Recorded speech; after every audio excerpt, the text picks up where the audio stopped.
Okay, welcome to CharanGO Club, everyone. So good to have you here. Yay, yay, yay. Yay.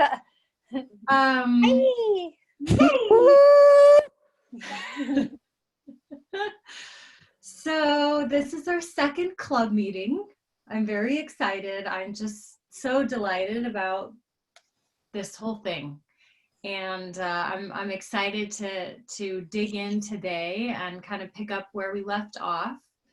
And before we get into kind of the outline and flow of what we're going to do today, I would love to go around and I'd love to hear from you all your name and where you're coming in from, and a celebration that could be or could not be related to CharanGO playing and music and CharanGO Club or just life. So celebrations, who wants to start? Introductions and celebrations. Paul, I'm in Patra. Oh, you're okay. No, you go first. Hi, my name is Patra, and you don't know, we haven't met officially, Karen and I, so I just want to know everyone else here. I live in Santa Barbara in the mountains, and if I look out my window, I can see where Britta's sitting. Like, I can't see her sitting, but I can see the structure of her. I could call to her and she would hear me. Okay, ready, Britta?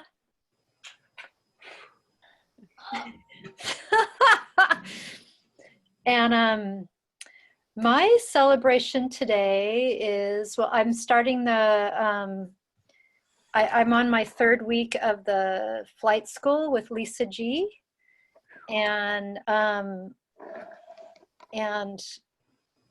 I had an awesome voice practicing session that I did with myself, and it was really inspiring. It was using the Indian chants, the Indian sounds, syllables, instead of the regular ones. And I followed a recording this guy does, and it was awesome because you can feel your chakras, you know, you chanting the chakras.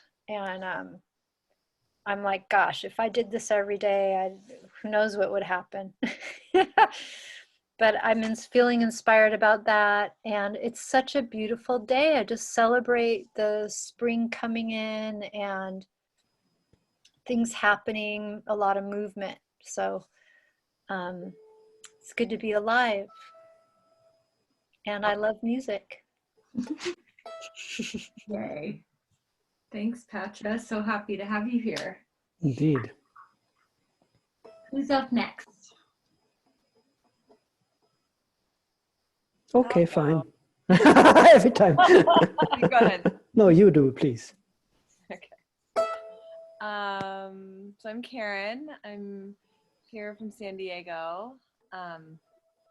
Patra, I actually met you once, the very first time I sat with Ish in San Diego, and you were just lovely. So you were very supportive. I had a bit of a rough weekend. So anyway, no worries, but I definitely remember you warmly. Okay. It's nice to see you again. Yeah. In terms of my celebration, I'm happy to be here on this right now. I have been exhausted this week, and just in the last 2 hours I was like, maybe I'll just watch the recording later. I don't know if I have the presence to be here, but I want to do this. And I decided to get over myself and show up. So I'm here in the name of loving music as well, and just excited that the opportunity exists. Yay. And that's worth celebrating. So Thanks for being here, Karen.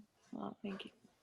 So I'm Paul, I'm in LA, and I want to celebrate the fact that we share this place with animals and plants. And today it's really about animals. I been thinking so much about the different animals, eagle, the deer, all the beautiful creatures that exist and how cool they are and what we can learn from them. And that's my thing for today, animals. Aw. Aw, that's great. Love that. Yay, Dee. There's Dee again. Yay. Still on mute. Sideways, but she's here.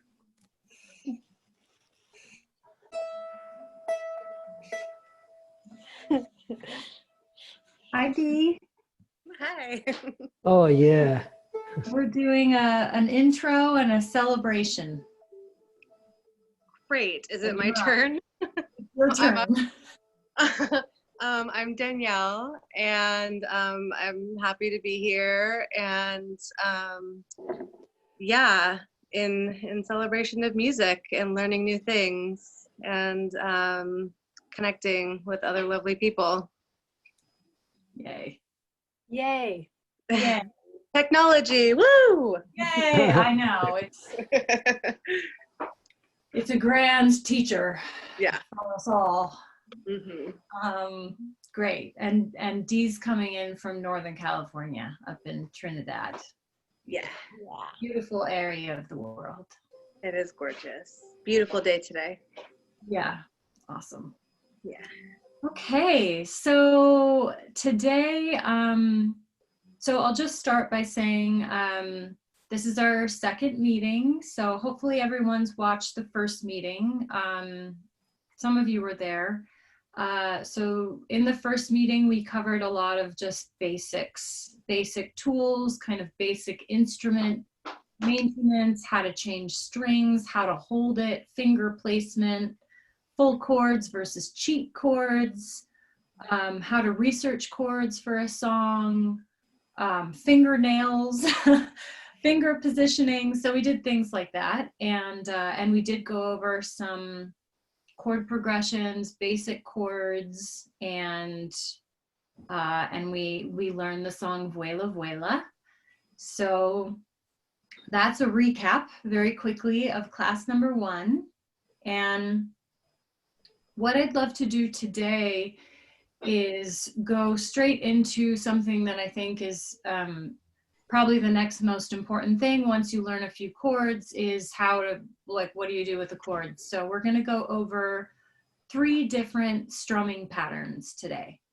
And those are going to help you practice the chords that you are learning.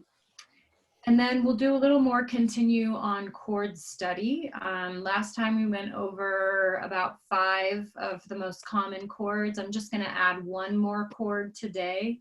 And then we're going to learn a song that utilizes all of those chords, pretty much, most of those chords.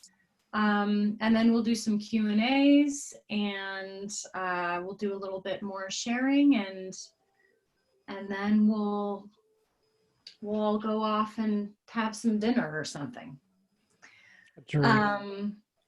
So I am going to, are there any questions before I get started? Questions or requests? Do you have us muted? Not yet, but I will. Okay, great. Yeah. There's some background noise that I don't want to be interrupting. Yes, okay. Yeah, so I'm gonna mute everybody while I'm doing the teaching, and then at any point in time, you can raise your hand or just unmute yourself, and feel free to just, you know, barge in with a question. Yeah, but it does for sure work best on Zoom when we're all muted except for 1 person. So I'm gonna go ahead and do that.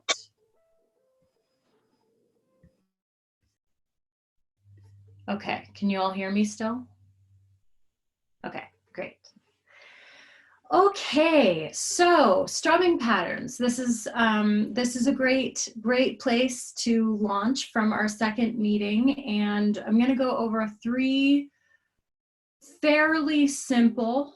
I'm not going to call them easy because, you know, that word is very relative, but fairly simple strumming patterns that you can play with. I'm hoping, just, you know, I told you all to come with your instrument tuned. Mine sounds pretty tuned. I didn't actually do that, follow my own advice. So we'll hope for the best. I think it's fine though. So the first one I want to teach is called the huayno. And this is the first strumming pattern that I learned from Arturo Mena, who was my first CharanGO teacher. And so I'm just going to read you a little blurb about it from this book that I'm now slowly actually reading. I've had it for years and hardly touched it. But there's some good information in here. Go figure. So the huayno, which is spelled Huayno. The huayno is a rhythm commonly associated with Bolivia and Peru. In Argentina, it is called carnavalito, which is fun because I know a fun song that has that word in it, so we can learn that song in the future. And in northern Chile, the trote, and is among the most central expressions of Andean music identity, Andean musical identity. Interpretations of the huayno rhythm vary widely among different musicians. It is therefore difficult to define the manner in which it should be played. This said, the huayno is perhaps best thought of in 2/4. So that's a little background on it. And we're going to learn it without a chord. So this is just another good trick for strumming patterns, is that you can bring your hand lightly over the fretboard, just so that you're gently tamping down all the strings, and then you should be able to strum without any sound actually coming out. Just sounds like that. Yeah. So that's a good way to practice a strumming pattern so that you're not, you know, kind of assaulting yourself with sound while you're figuring it out. So the huayno is, last time we went over playing with your thumb versus with your index finger. So again, I spoke a little bit last time about how I, for the most of my CharanGO life, have played with my thumb when I'm strumming, simply because a lot of the time I've been playing for sacred ceremony space. And playing with a fingernail is a lot louder. So they're both, now in hindsight, I will say that they're both really important to practice. So I would recommend practicing both ways. So for right now, you can practice either way. Maybe let's start with our thumb and then we can practice it with the index finger. So the huayno basic is down, down, up, down, down, up, down, down, up, down. So there's always 2 downs in a row. Down, down, up, down, down, up, down, down, up, down. Down, down, up, down, down, up, down, down, up, down. And you can just start very slowly is a good way to do it. Down, down, up, down, down, up, down, down, up, down. Beat. Down, down, up, down, down, up, down, down, up, down. Pause. Down, down, up, down, down, up, down, down, up, down. Yeah, and then let's just practice that same thing with index finger. So you'll be playing this time with pretty much with your fingernail. Down, down, up, down, down, up, down, down, up, down. Pause. Down, down, up, down, down, up, down, down, up, down. Pause. Down, down, up, down, down, up, down, down, up, down. Yeah. So obviously that's very slow. And when you play it, there's actually not a pause. I'm just putting a pause in there so that you can kind of start to get the feel. And when you start playing it, you'll always kind of start from that place of down, down, up, down, down, up, down, down, up, down. But when you continue playing it, it really, you know, there is no pause. So down, down, up, down, down, up, down, down, up, down, down, up, down, down, up, down, down, up, down, down, up, down. So that's the basic Huayno strum. And you can play it slow like that. The song I'm going to teach you at the end of class today, which is actually an Ishmael original. We're going to learn in the Huayno strum, but we're going to do it really slowly because the song is just not a super fast. So it's actually a good exercise because this is where we take traditional musicality, we take these traditions from these cultures and then we make them our own, right? That's kind of just part of, gosh, it's funny, I want to say part of being an American. It's like the melding pot of taking these styles from other places and other cultures and then weaving it into our Western music or to any song that you want to sing or want to write. And that's the cool thing about learning all these strumming patterns, is that once you've got sort of a collection of strumming patterns, you can take the same song with the same 3 chords and make it sound like 4 completely different songs, which is pretty cool. So let's add a couple chords and start practicing this. So how this is going to look, let's just do basic 1-finger chords. So we'll go from A minor to C. So we'll start A minor, which is 2nd fret, top string, 2nd finger, down to C, which is 3rd fret, ring finger, and 2nd string from the bottom. So if we start with A minor, we'll go down, down, up, down, down, up, down. So we'll switch to the C.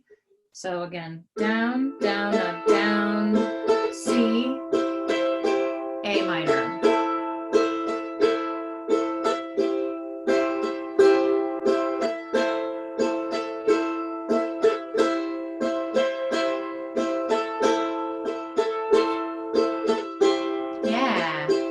Yeah, and now let's try it with the index finger. So you'll notice that this gets a lot louder and yeah, has a different quality of sound. This last time we talked about how the flesh, anytime you're playing with the flesh of your fingers, it's going to be softer and warmer. And when you're playing with the fingernail, it's going to be louder and sharper and more carnavalito.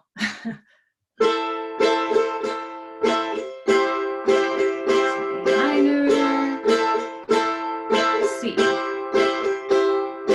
Down, down, up, down, down, up, down, down, up, down, down, up, down, down, up, down, down, up, down, down, up, down, down, up, down. Yeah. And then we can just take that same thing and you can, you know, of course you'll practice it and play with it and get more comfortable with it, but you'll find that you can start to speed it up. So going from and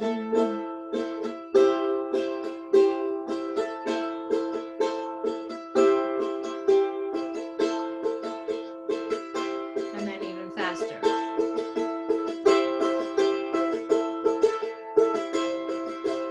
And now you can kind of get the sense of like, oh yeah, that starts to sound a little bit like some of the CharanGO that we actually hear that's traditional.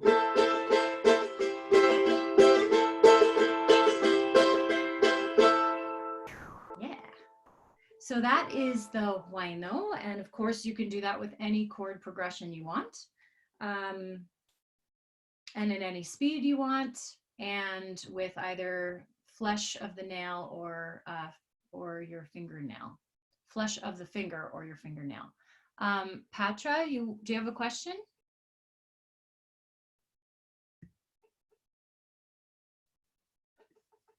Wait, okay, I'm unmuting you. Oh wait, it's not letting me. You try unmuting yourself. Okay, hi. Yeah, gotcha, hi. If I was gonna draw a picture of it with arrows, like 2 arrows going down, and then a 3rd arrow going down, I was kind of confused there. So down, down, down, up. So it would look like that. Down, down, up. I can't see. Just down, down, up. That's all. And then Yes. you're doing that over and over And then again? you would sort of draw, you could do something like, okay, down, down, up, and then I'll put a line, down, down, up. So something like that would also be accurate. Oh yeah, down, down, up, down, down, but there's a space, I see. Okay, thank you. Yeah, and really it's, you know, it's the timing on it and the rhythm of it is specific. Down, down, up, down, down, up. Like that's more, I think, in a 4/4. Or Okay. it's in some other pacing, but the rhythm of it is down, down, up, down, down, up, down, down, up, down, down, up, down, down, up. So you can hear that after down, down, up, down, down. So there's like a down, down. So there's a little bit of a pause in between some of those beats. Yeah. Not like a full beat of a pause, but it's kind of built into the rhythm. Yeah, you were saying it was like a 2/4? Is that? They say in there it's a 2/4. Yeah. Okay, great. Thank you. Yeah. Any other questions on Huayno? Yeah, we're good? Okay, cool. Moving on then, we'll come back to that and we're gonna learn a song with that. So the second strumming pattern, it's not actually a strumming pattern per se, it's more of a trick. And it's a traditional trick and it's something that I really love, and I've written songs using this, and you can use this, you could play a whole song with this, or you can weave this in to a song that you're playing. So you could play a certain section with this strumming pattern, and then you could go back to Huayno or a different strumming pattern. So this is a nice, it kind of makes things dynamic. And there might be a better term for it, or I should say a more official term for it, but I'm just going to call it doubles. So what doubles is you're plucking. So it's not actually a strum, it's a pluck, and you're plucking two strings, or I should say two sets of strings, with your thumb and first finger. So again, this could be done, I mean, you can just do this without doing any chording at all. So you could do like, I'll just give you an example.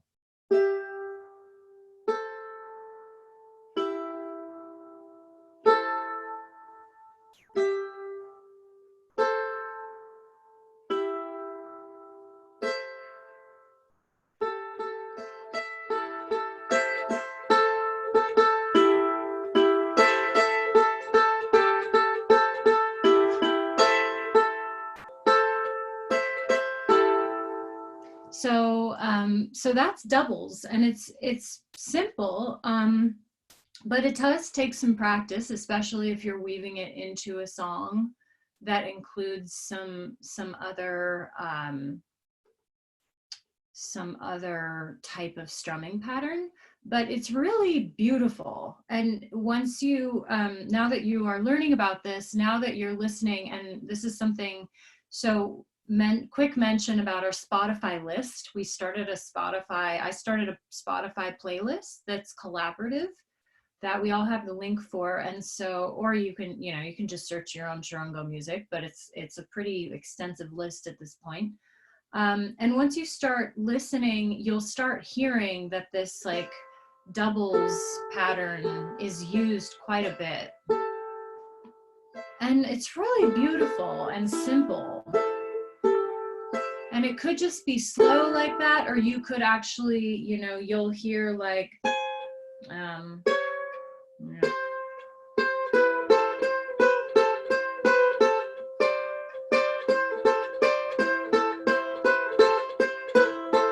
So you can use it really at any rate.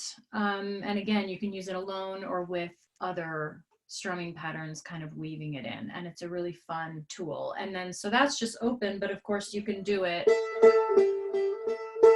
with any chords.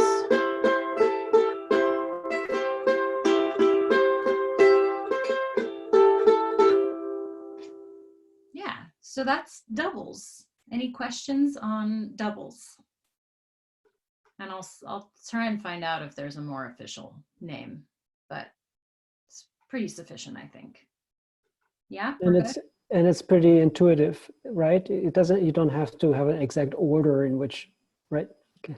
Yeah, no, it's totally just free form. You know, that's what I like about it is there's no timing like in Wino. You know, it's really just a way of plucking that creates a specific sound that is you know, really utilizes the beauty of the charango and all the sympathetic strings. Like I feel like it takes the sympathetic strings, which by the way is what they call an instrument like this, where there's groupings of two that are the same.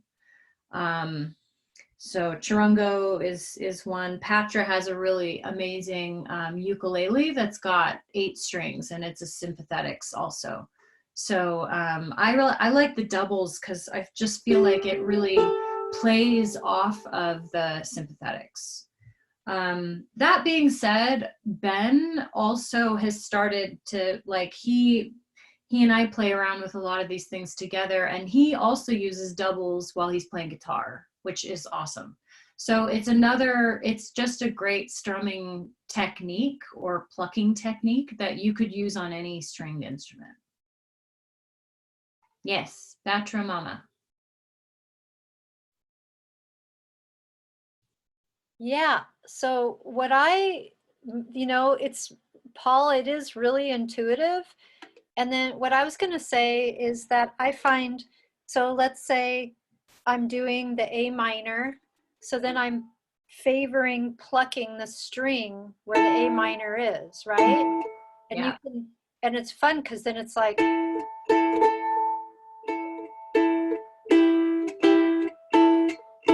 and then down to the C, plucking down there, so like you're just favoring the strings that you're plucking where you're putting your finger positions. Then you can feel how you can play with the sound a little bit more too. Mm-hmm. Yeah, and interesting that you're bringing this up, because I'm actually working on a song right now. I've been working on this song for years, is the truth of it, but I've picked it back up recently, and it has a section where I play around with this doubles technique. And something that I notice that I'm actually working on is having my doubles be equal, like my thumb and my pointer finger be strumming at an equal volume. Because sometimes if I'm playing around with it,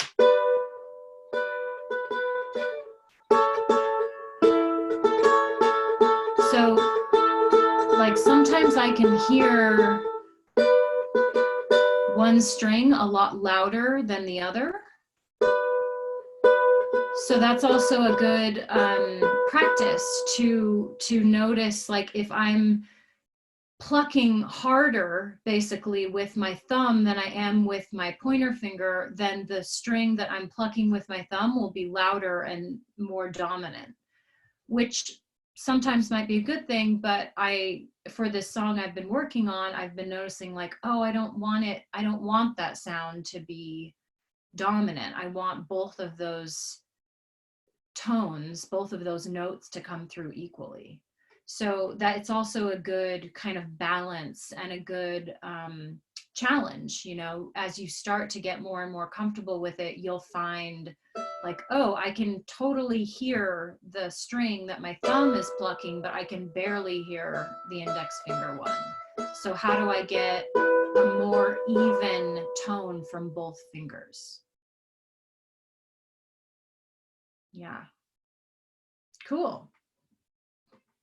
Great. So we'll pause there today for doubles, and then we'll go on to the third technique, which again is one that's applicable to any stringed instrument and really any instrument, which is arpeggios. And so really the arpeggio, as we're gonna teach it, is essentially another plucking pattern. So it's any plucking pattern that you are doing repetitively. So I could choose an arpeggio that might be so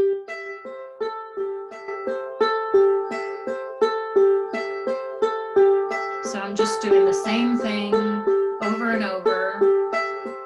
And if you want to practice that one, this is basic. I'm doing the very top string, the bottom string, and then the second to top string, and then the second to bottom string. So top, bottom, second from top, second from bottom. And when you start, you know, it'll sound more like this. You're just, anytime you come up with kind of a new arpeggio strumming pattern that you like, or plucking pattern, it's nice to start slow, and you can play around until you find the notes that you really like. And then as you get more comfortable with it, you can start to speed it up.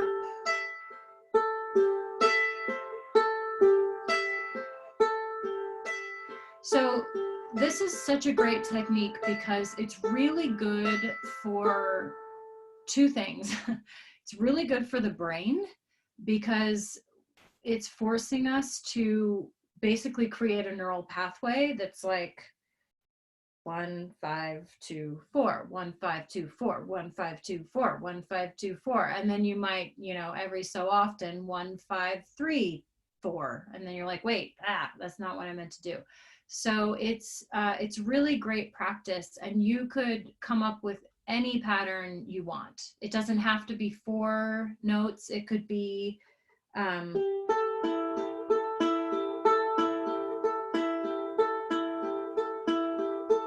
could be 3 notes, it could be 5 notes, it could be 10 notes. You know, it basically, what I'm teaching as the arpeggio is a plucking pattern that you're intentionally choosing and then practicing repetitively.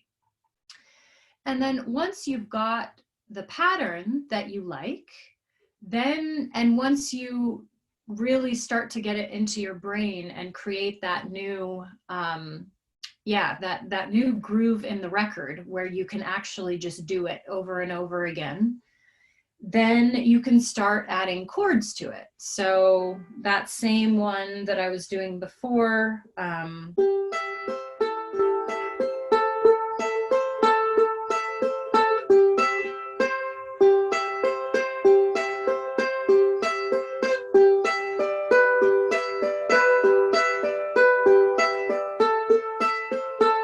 so that's great, and it sounds beautiful. And again, you could do a whole song just with an arpeggio, and it sounds completely different from doing the song with wino.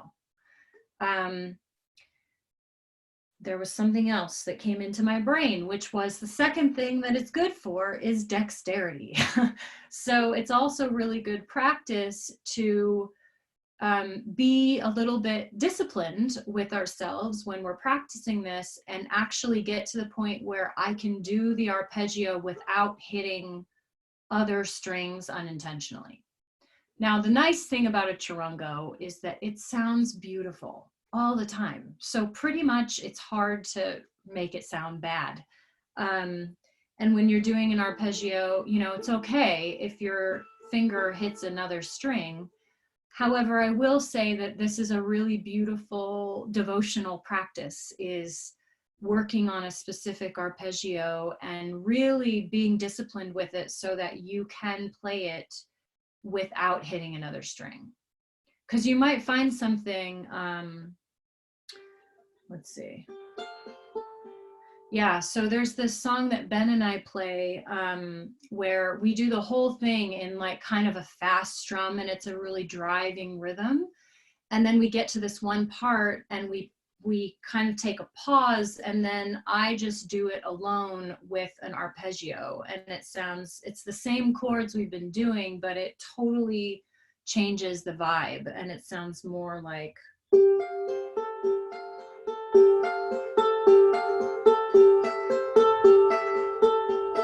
so totally different to weave that in after you've been doing, like a very upbeat driving rhythm.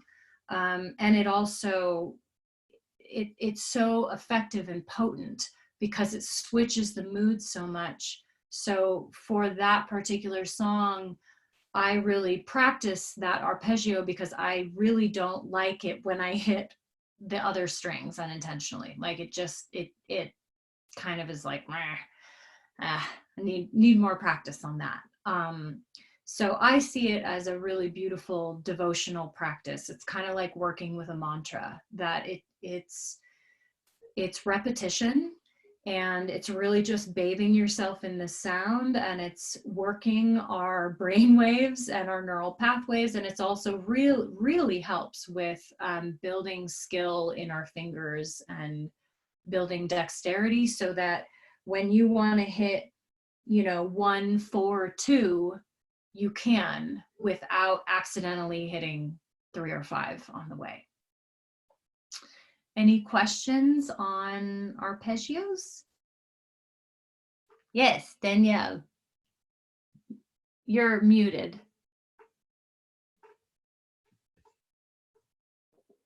Oh, can you hear me? Yes. Okay. Which fingers are you using to pick those strings? Are you just using your thumb and pointer finger, or are you using other fingers as well? It's a great question. I generally, when I'm doing that's a really good question. I generally just use my 2 fingers when I'm doing a specific arpeggio. Now, if I'm doing like a loose strum, and we'll talk about this in future, but how I often play CharanGO is like sort of like an arpeggio, but not nearly as calculated. So it's more like,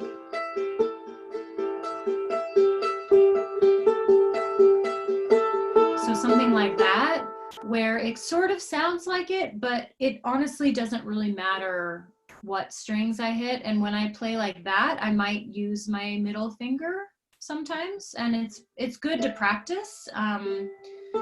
I actually see Patra play a lot that way too, like using her 2, so strumming like down with thumb and then up with 2 fingers. Yeah, and it's a really nice, yeah, it sounds lovely, and it's different for me. That's different than a specific arpeggio. That's more of like a alternate strumming pattern that sort of has the vibe of an arpeggio, but it's not nearly as specific. Yeah, and can kind of be woven in with other strumming patterns a little bit more fluidly, whereas going from like a wino to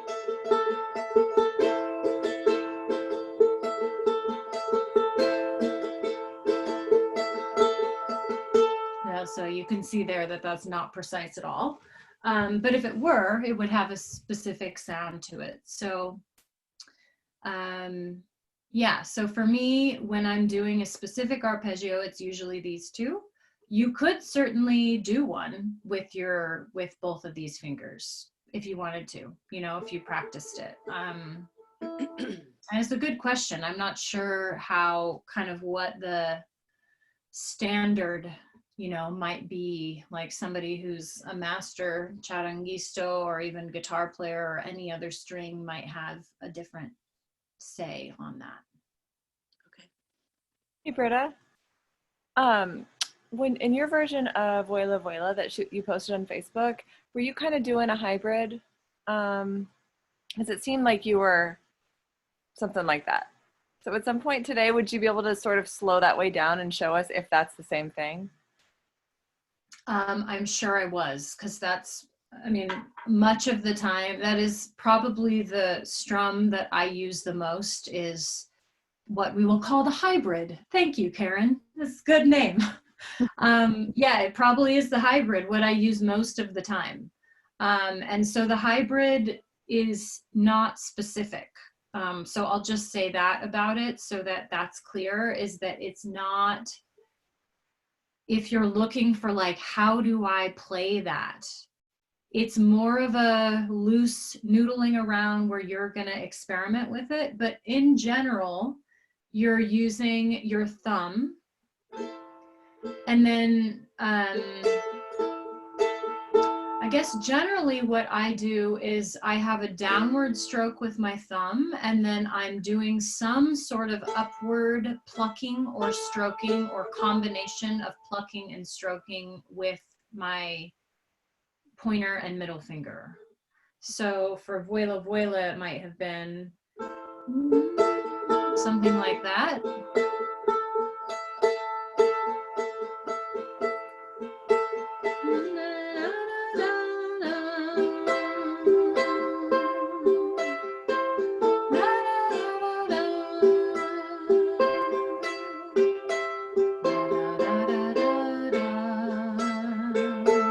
So I'm always doing down with my thumb, and then I'm pretty much always doing up with my pointer or my middle.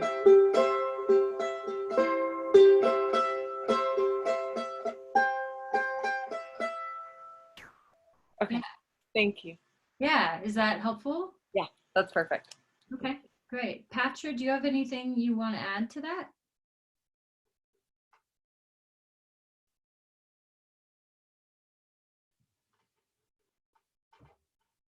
Well, yeah, I think you really went over most of it on the first session, the first week. And the recording, I watched it and it was great.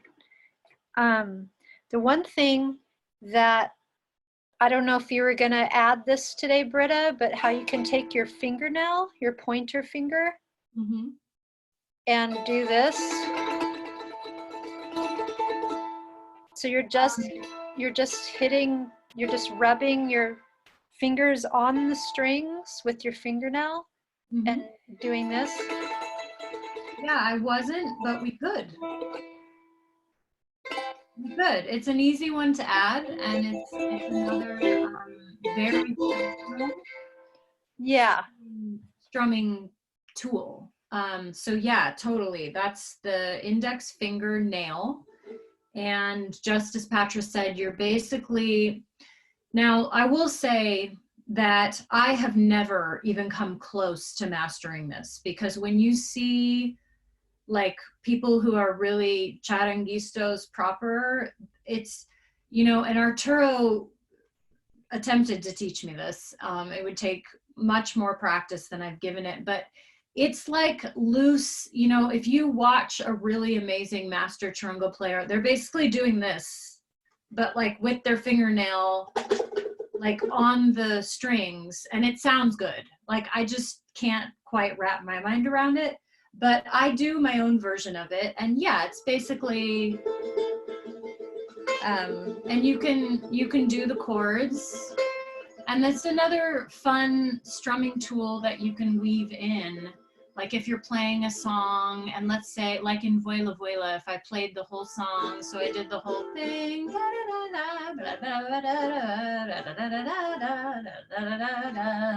and then I got to the end, and then I did something like,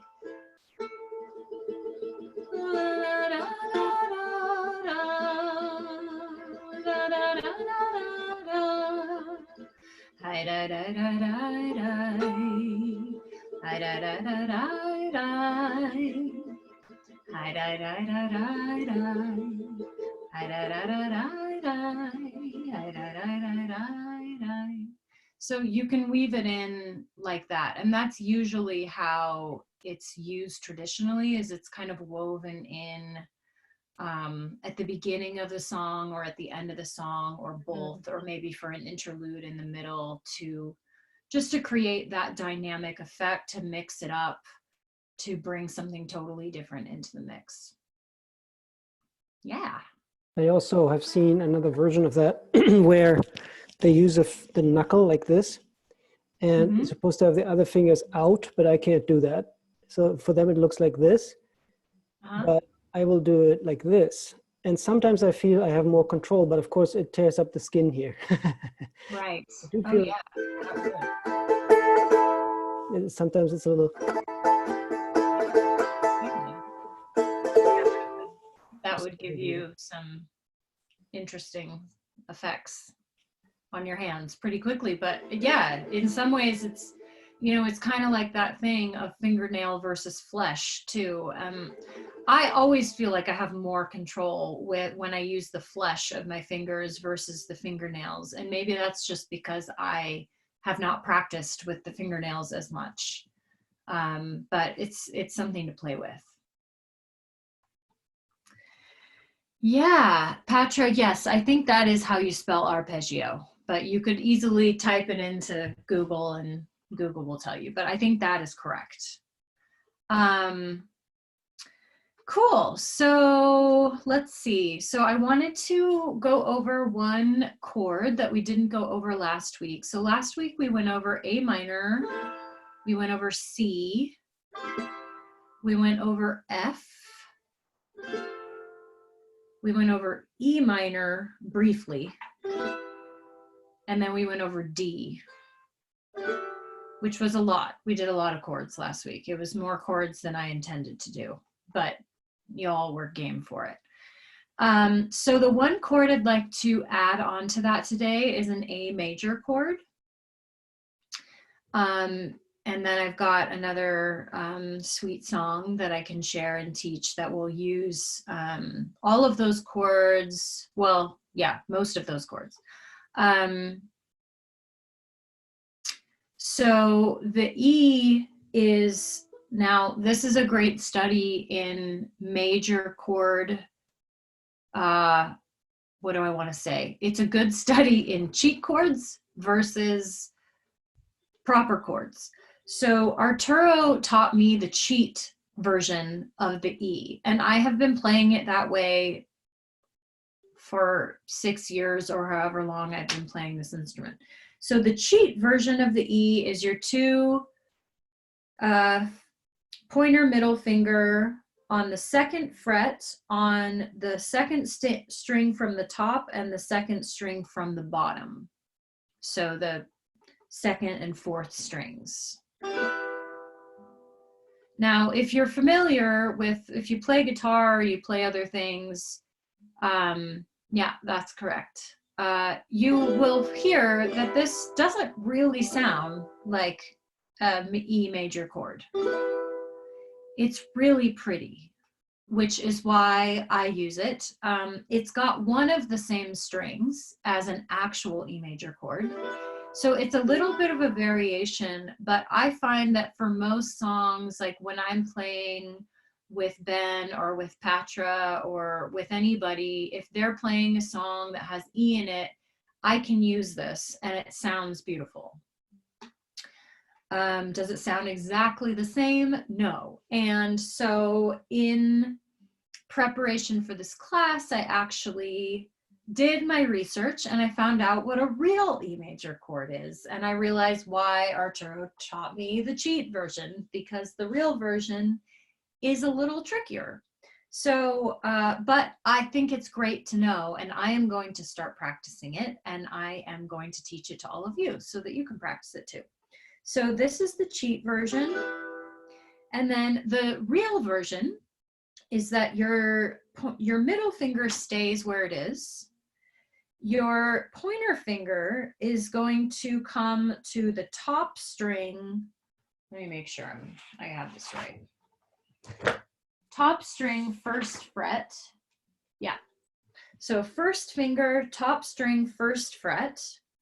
And then your ring finger does nothing. And your fourth finger, your pinky, goes on the fourth fret, 4th string. So it looks like this. So this finger is doing nothing. So I've got this here, ring finger does nothing, and this is here. So you can just feel from putting your fingers there like, oh yeah, that's a little crunchy, but there it is. There's the E major. So you can kind of feel, just, you know, hear that, and then here's the cheat again, just so you know the difference.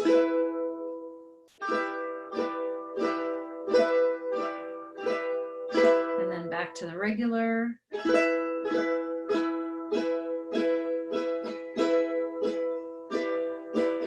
And back to the cheat. And back to the real.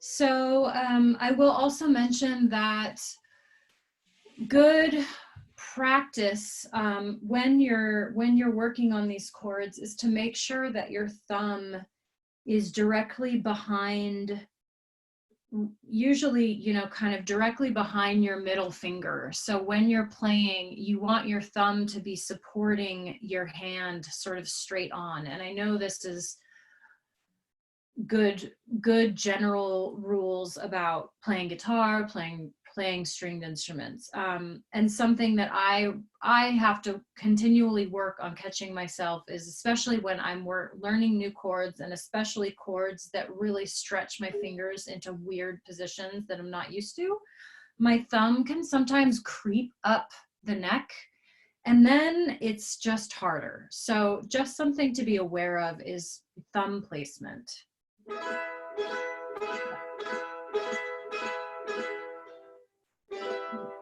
So that is the E, both the cheat version and the real version. And I highly recommend using the cheat version. It's great. It's lasted. I have played many songs that use E for many years, and it totally flies. And it's beautiful. I actually don't know. Oh, it's an E minor 7. That's what it is. It's an E minor 7, not even close to an E major. It's an E minor 7. That's what that is. But it shares this one string. So, you know, that's kind of the common chord. Oh, that's really good to know. And then, hi, I have something else. Thanks, Britta. I love that chord. That was great. Yeah. Another thing besides the thumb to be aware of is when the fingers that you're using to hold your strings down, you want to think claw. So your knuckles, you want your knuckles to be doing like claw, like you want to bend. So the pads, the top pad of your fingertip is on there, and then there's like a little, like that shape. See how you want to think claw, and then that will give you a better position for your finger to be going, and along with the thumb in the back, you'll have a really nice secure form that you're starting to get used to. Yeah, that'll make a difference. Great. I love that. Thank you. Yeah, super helpful. And these are really good things to be aware of as you are, I mean, really anytime, but I have heard from many very accomplished musicians that these are things that we want to do from the beginning, right? Because if we don't do them from the beginning, then we have to retrain ourselves out of bad habits.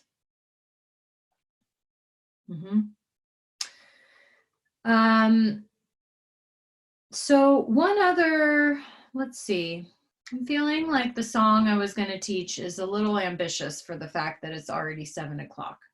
So I think what I'll do instead is add one more chord variation, and then we'll change up the homework, and it won't be a specific song. We'll just play with something.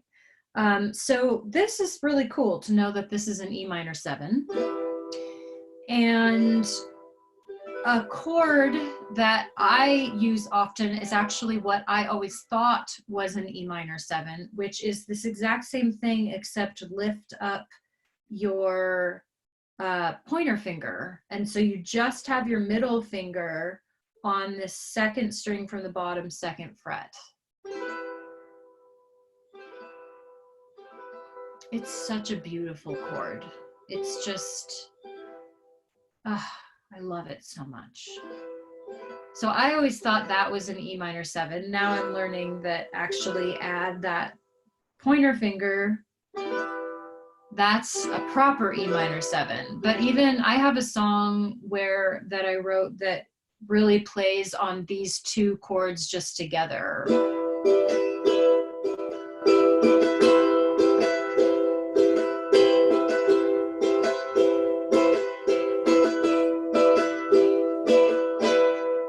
So they're really, I mean, they're minor 7 chords, so no wonder they sound so beautiful. It's just like plucking at your heartstrings.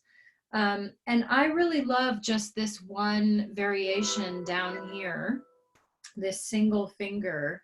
And I love that it's right next to the C, which is also just a single finger.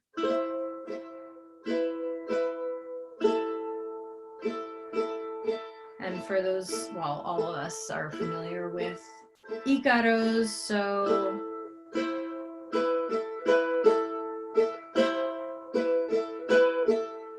right there you've got the stem for La Aurora.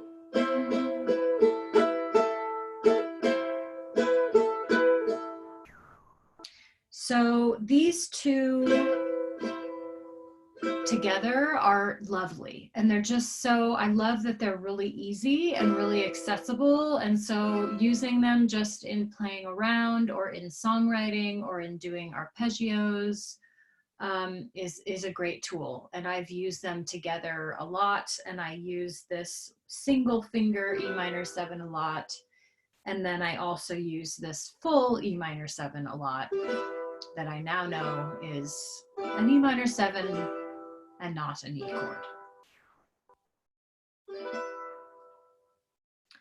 Yeah, so I think I'm gonna hold off because the song I was gonna teach also has yet another chord we haven't learned yet. So I think let's pause there on the chords. And what I will recommend for playing around between now and our next club meeting is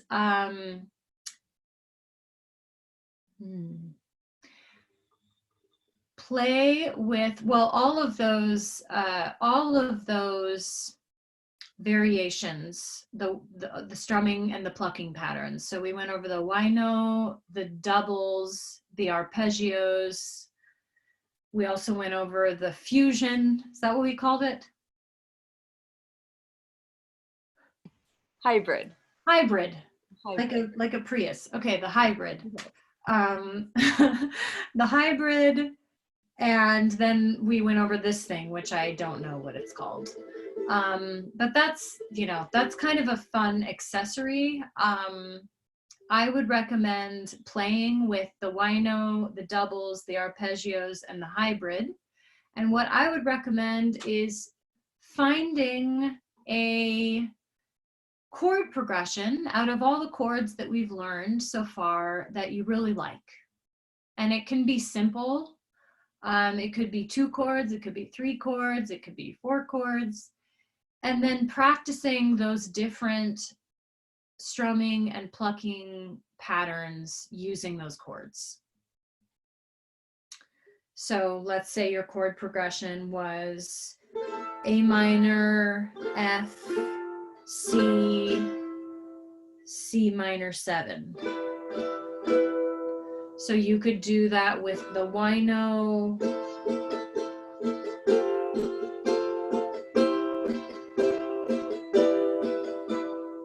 you could do that with the doubles,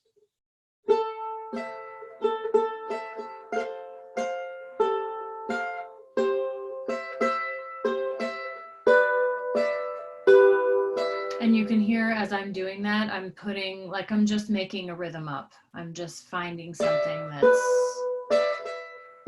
So the rhythm for the doubles, you know, you can kind of just play with that. It's really more about starting just about the dexterity and about finding that balance between the two fingers.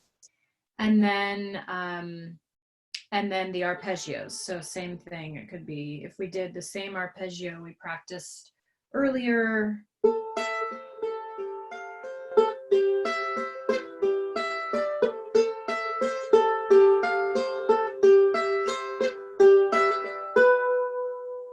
Yeah. And who knows? Somebody might write a song. It's not that far. It's not that far. I mean, there's actually another beautiful song that I'll share in our club soon that that was one of the first songs I learned from Ishmael. That was a song he wrote for Patra on CharanGO. And I still play it all the time, and it's just instrumental. There's no words to it. It's just beautiful. And so also know that your song writing doesn't even have to include lyrics. It can be instrumental. It can be a riff that you really like. And sometimes that's just the thing.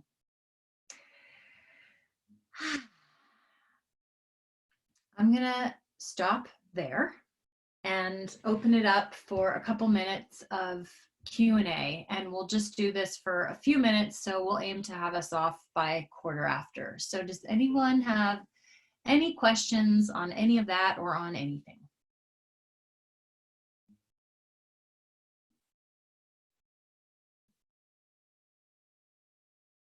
Hi, so the D, we did that last time. Is it just the 2 strings on the CharanGO?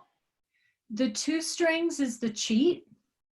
Okay, so is it the 2nd fret? Is it that right there? Yeah, no, it's the 2nd fret. The cheat version is 2nd fret, 2nd and 3rd strings from the top. So those 2 together. Mm-hmm. Okay. Yeah. So it's not like a ukulele where you do 3. Well, the full D chord is the top 3. Uh-huh. And then the bottom. Sorry, my Oh. in the way. The top 3 and the bottom. So it's almost like you're barring that 2nd fret, but you're not playing this 2nd string from the bottom. Okay. So that's the full D. Okay. And the cheat D is these 2. Okay, great.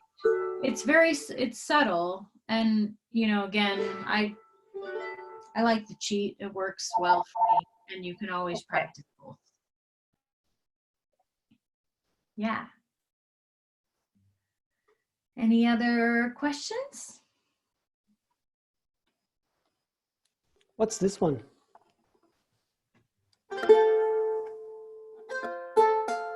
The I can't tell. Is that the middle and the bottom?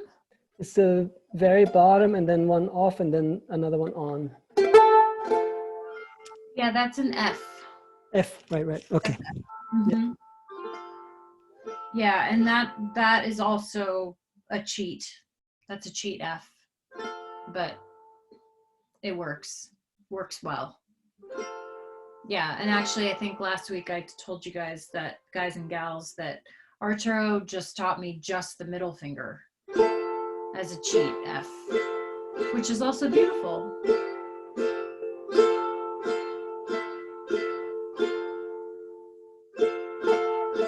It's a little bit brighter with the bottom down as well. Yeah. Anything else? Any other questions? Future requests? Ideas?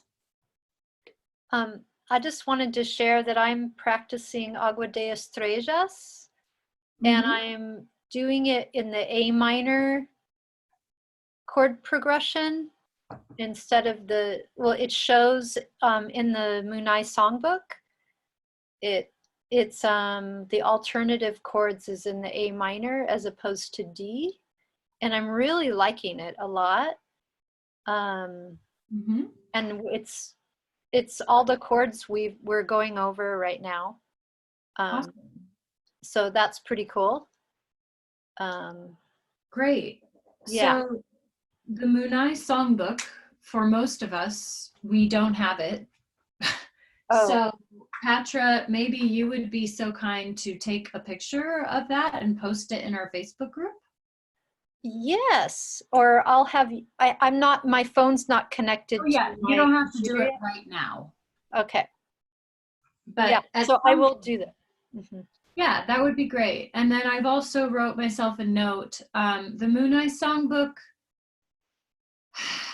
it's been a long project and supposedly it's close to being done, but sort of the type of thing where I'll believe it when I actually see it.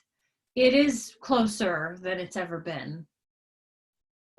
That's about all I can say for it. But when it is finished, which I hope will be in the next few months, I will make sure that you all have a chance to buy a copy. Because there's there have been many songs added. There's a lot of great songs in there. And many songs in this tradition of prayer use the same chords over and over again. There are also some great, funner, more diverse things in there as well.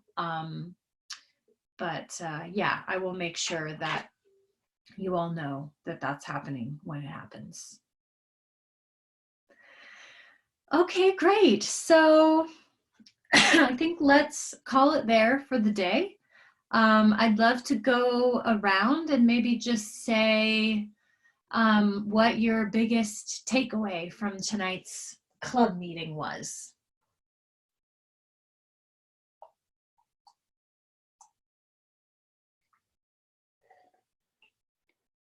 Well, my biggest takeaway is I really like the idea of plucking being like the mantra and being like a devotional. I like that approach as opposed to like, let's just memorize this thing and get myself to do it, you know, like just that idea that it's something that's a practice, that is a devotional love for this instrument that's like a heart with strings.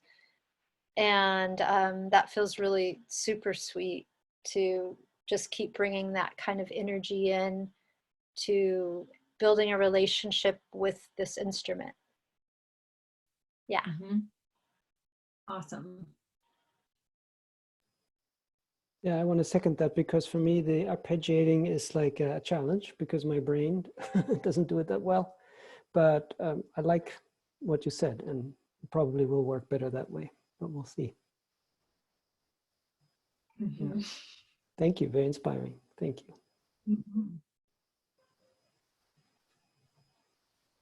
And thank you anyway for everything.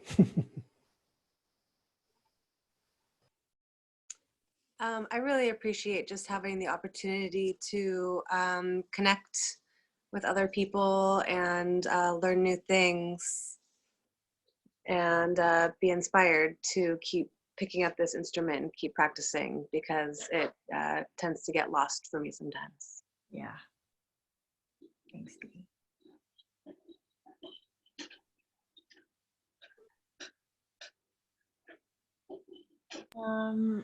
I would second that. I appreciate the motivation to pick up the instrument and feel like learning about the hybrid was like seeing the woman behind the curtain. What is that secret thing she's doing that sounds so amazing? Now I know.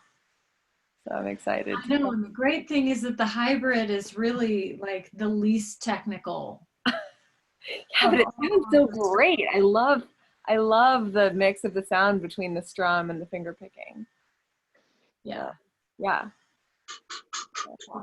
Yeah, beautiful. And you know, the real magic, I think, as I keep moving forward in my evolution with this instrument, the real magic is really starts to happen when you start this collection of tools, and you can just toss something else in. You can be playing the hybrid and then all of a sudden break into wino, and it like completely changes the whole vibe of the song, and all of a sudden you've got a dance party where before it was like.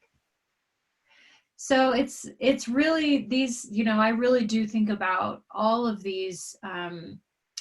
So I was just telling somebody else this today. I really just think of life as like I'm carrying around my toolbox, and you know, the tools are strumming patterns and essential oils and breath work techniques and, you know, listening strategies. I mean, our toolboxes are filled with holistic strategies. And so I think that's really part of walking towards, you know, a path of becoming kind of more familiar with this instrument, and also growing our confidence, is having these different tools that we can just pull out, you know, and being able to switch back and forth and make something really beautiful and dynamic out of something that is really quite simple. Yeah, beautiful. Well, thank you all so much. And with that, I just want to make a little brief announcement. Speaking of holistic toolboxes, I'm super excited. One of the things I've been working on lately is that I've decided, Spirit has informed me that that I will be launching a holistic singing program this spring, which I'm super excited about. And it's going to start as a live program, and then ultimately I'm going to make it a course that's available for anybody to purchase at any time. So just wanted to throw that out there in case you or somebody else in your life wants to maybe dabble in those realms of holistic singing as part of our toolbox. I am going to be doing an online workshop leading up to the launch and kickoff of that program. I'll let you all know when, you know, when I've got like a link if you want to join, but it's going to be a free online workshop, and it's going to be a month from today, actually, on March 26th. It'll be on a Thursday night.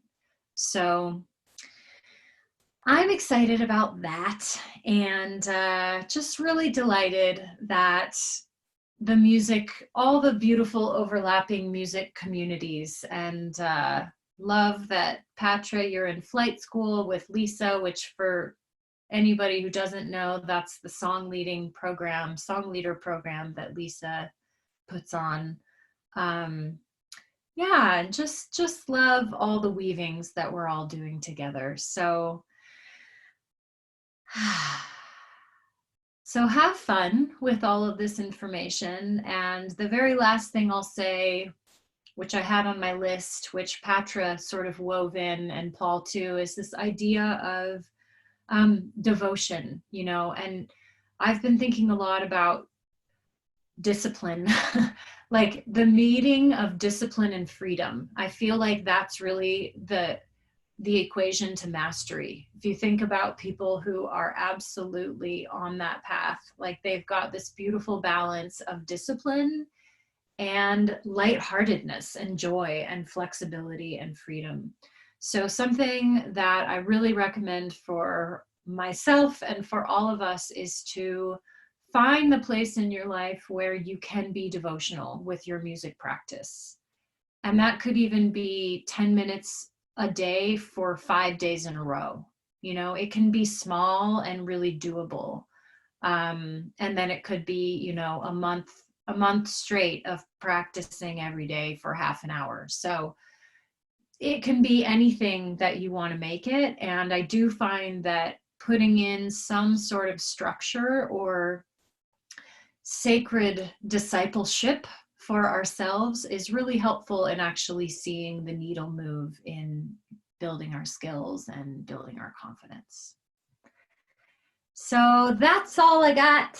I adore you all so much. Thank you for being here tonight and spending this time with me. Oh, there's a kitty, and I saw that there was another kitty a while ago. They're very distracting in their cuteness. Danielle has a huge dog. She's cute also. Oh yeah, she has 2 huge dogs actually.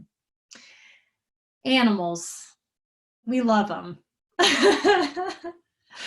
Okay, I'm unmuting everybody. I love you all so much, and have a beautiful evening, and I look forward to seeing you all in March. Thank you. Night. Bye-bye. Nighty night. Bye-bye. Night night.